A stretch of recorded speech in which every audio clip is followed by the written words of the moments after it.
دي الاشتراكية اللي احنا نعمل من اجلها. يجوا بره يقولوا في ازمة اقتصادية لان احنا بنصرف في العملة الصعبة. كل سنة انا في عملة صعبة بتيجي عندنا ما بنوفرش منها.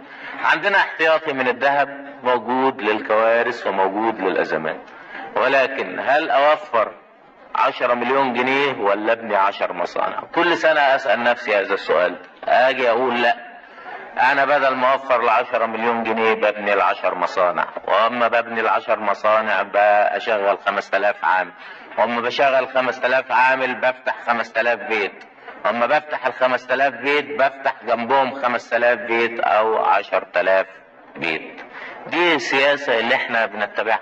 بنقدر نقول اوفر 10 مليون جنيه، اوفر 20 مليون جنيه، اوفر 30 مليون جنيه، عملية بسيطة.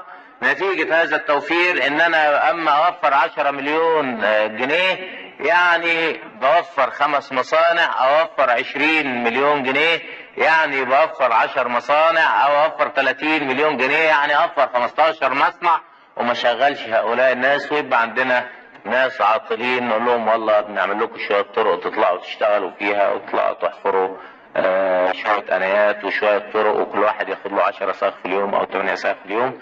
لكن هل دي خطتنا؟ مش دي خطتنا.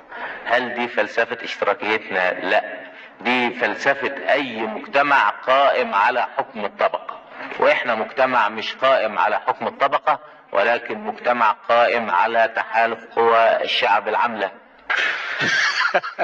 انت عارف لو معايا قاعدين انتوا تركبوا العربيات وكيكي وكيكي